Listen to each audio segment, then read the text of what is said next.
Good morning to all of you and welcome in the world of biology. This is our first lecture of 11th science और 11th standard biology.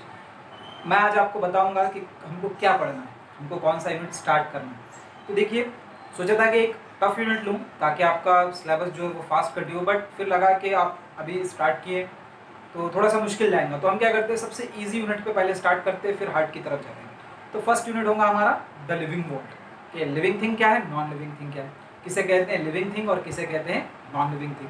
आपको दिख ही रहा होगा कि पीछे कुछ इमेजेस वगैरह है जिसके अंदर लिविंग थिंग्स भी है, नॉन लिविंग थिंग्स भी है। तो ये लिविंग और नॉन लिविंग को हम डिसाइड कैसे करते हैं, किसे कहेंगे कि ये लिविंग थिंग है और किसे कहेंगे कि ये नॉन लिविंग थिंग है। क्राइटेरिया क्या है, कंडीशंस क्या है, क्योंकि दो चीज़ों में डिफ्रेंशिएट हम करते हैं। तो क्या होता है, एक कंडीशन होती है, एक क्राइटेरिया होता है कि अगर ये कंडीशन रही तो ये चीज़ ये है, और अगर ये कंडीशन रही तो ये चीज़ ये। जैसे कि for example I am left handed, okay, many of the students are right handed. तो अगर इस हाथ से अगर हम लिखेंगे तो दैट इज लेफ्ट हैंडेड, इस हाथ से लिखेंगे तो राइट हैंडेड। क्या हो गया, कंडीशन में। तो ऐसे ही लिविंग और नॉन लिविंग को भी डिसाइड किया गया कंडीशंस में।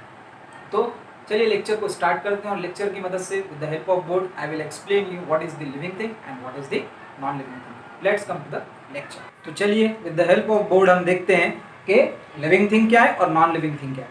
पहला चैप्टर है आपका द लिविंग वर्ल्ड। मैं आपको पहले ही बता चुका हूँ कि एकदम से कोई हार्ड चैप्टर स्टार्ट करने के बजाय हम एक इजी चैप्टर के थ्रू जाएंगे ताकि आपके लिए इजी हो। अब पहले ही हम ऑनलाइन पढ़ रहे हैं और पहले ही बता चुका हूँ कि ऑनलाइन भी स्टडी हो सकता है। बहुत सारे स्टूडेंट बहुत अच्छा फीडबैक दे रही है, हमारे ऊपर डिपेंड करता है। तो देखते हैं कि what is the living thing and what is the non living thing. Look at this living things.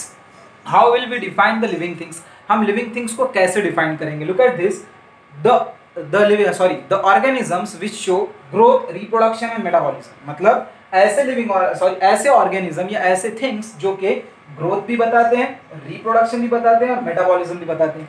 ये तीन मेन कैरेक्टर, पर इसके अलावा भी बहुत सारे कैरेक्टर जैसे सेल्स होना चाहिए या और भी ऐसे 9 कैरेक्टर है। पर इसको बहुत ज़्यादा कॉम्प्लिकेटेड ना करते हुए हम 3 कैरेक्टर्स को याद रखते हैं। पहला क्या है, ग्रोथ, दूसरा क्या है, रिप्रोडक्शन, तीसरा क्या है, मेटाबॉलिज्म। मतलब those organism which show the growth, reproduction and metabolism, उसको हम कहते हैं लिविंग थिंग। और नॉन लिविंग थिंग किसे कहेंगे, द ऑर्गेनिजम्स और the substances which does not show, जो नहीं बताते हैं क्या, ग्रोथ, रिप्रोडक्शन एंड मेटाबॉलिज्म, जिसमें ग्रोथ भी नहीं होगा, रिप्रोडक्शन भी नहीं होगा और मेटाबॉलिज्म भी नहीं होगा।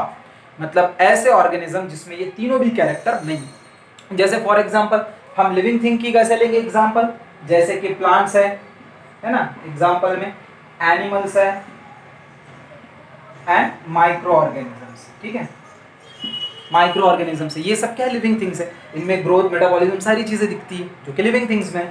बट अगर हम लेंगे चेयर है ना, ये board, light, water, so many things are there which are non living things, जो ना ग्रोथ बताते हैं ना रिप्रोडक्शन। अब देखिए लिविंग और नॉन लिविंग थिंग के अंदर ऐसा है कि ग्रोथ जो है वो नॉन लिविंग थिंग में नहीं बताता है, बट मैं आपको फिर कभी बताऊंगा कि किस टाइप की ग्रोथ होती है नॉन लिविंग में और किस टाइप का ग्रोथ होता है लिविंग में। वो अलग पॉइंट है, मैं आपको फिर कभी समझाऊंगा।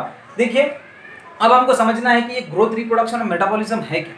3 कैरेक्टर है, रट्टा मार दी हमने कि the organism which show the growth, reproduction, metabolism is called as living thing. यानी ऐसे ऑर्गेनिज्म जो ग्रोथ, रिप्रोडक्शन, मेटाबॉलिज्म बताते हैं वो क्या होते हैं, लिविंग थिंग होते हैं। ये रट्टा मार के क्या फायदा होगा, पर हमको उसके कंसेप्ट्स में जाना है, हमको समझ कर पढ़ना है, हमको नॉलेज गेन करना। बायोलॉजी नॉलेजेबल सब्जेक्ट है, ऐसा रट कर कोई फायदा होने वाला है। तो देखिए किस तरह से होगा। इट इज फर्स्ट पहले देखते हैं ग्रोथ क्या है। It is a irreversible increase in the size length of living organism. ये कैसी इरिवर्सिबल, मतलब कि एक बार एक ही डायरेक्शन, यूनि डायरेक्शन, मतलब इधर से जाएगा तो इधर हो जाएगा, मतलब ए टू बी, बाद में रिटर्न नहीं होगा, रिटर्न नहीं हो सकता। जैसे बॉइलिंग ऑफ एग क्या है, इरिवर्सिबल रिएक्शन, केमिस्ट्री में आपने पढ़ा होगा, जो वापस हो जाती है रिटर्न रिएक्शन, और जो irreversible reaction and reversible reaction आपने पढ़ी होगी।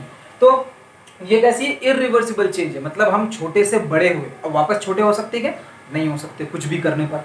अब देखिए यहाँ पर कैसे होगा, फिर क्या है, ग्रोथ आपके समझ में आ गया, रिप्रोडक्शन। तो what is mean by reproduction, look at this, the ability of living organism to reproduce organism like them और लाइक इटसेल्फ। मतलब ऐसी एबिलिटी है लिविंग ऑर्गेनिज्म जिसमें वो अपने जैसे जानदार, अपने जैसे लिविंग ऑर्गेनिज्म प्रोड्यूस करते हैं। मतलब इंसान से इंसान पैदा होगा, प्लांट से प्लांट पैदा होगा, माइक्रो ऑर्गेनिज्म से माइक्रो ऑर्गेनिज्म पैदा होगा। तो this is all about the reproduction, और बहुत अपनी जनरेशन को मेंटेन रखने के लिए। देन अभी इंट्रोडक्टरी लेक्चर है, इसलिए मैं स्मॉल स्मॉल थिंग्स बता रहा हूँ ताकि आप पहले हैबिचुअल हो जाए इस मेथड के, क्योंकि 1 महीना हमको तो कंटिन्यू प्रॉबेबली बता नहीं सकते और कितना टाइम हो, तो इसलिए मैं थोड़ा सा बेसिक चीज़ें ले रहा हूँ, इसको डीप में नहीं जा रहा हूँ।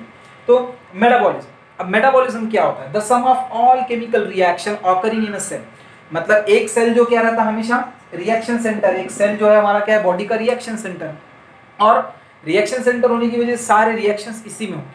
तो सम ऑफ ऑल केमिकल रिएक्शन, चाहे वो रिप्रोडक्शन हो, सॉरी चाहे वो रेस्पिरेशन हो, चाहे वो एक्सक्रीशन हो, चाहे वो नर्वस सिस्टम का हो, चाहे वो प्रोटीन सिंथेसिस हो, कोई भी कितने भी केमिकल रिएक्शन का जब एक जगह हम सम करते हैं, जमा करते हैं, है ना, बेरीज करते हैं, तो उसे कहते हैं मेटाबॉलिज्म। और इसमें भी 2 type, that is the anabolism and catabolism. वो क्या है मैं आपको डिटेल में बताऊंगा कि एनाबॉलिज्म कौन सा रिएक्शन होता है, कैटाबॉलिज्म कौन सा रिएक्शन होता है। तो ये था हमारा इंट्रोडक्टरी पार्ट हमारे किसका, सिलेबस का, फर्स्ट यूनिट का, द लिविंग वर्ल्ड। अब हमको धीरे धीरे देखना है इसके आगे कंटेंट। तो this is related to today's lecture. Thank you.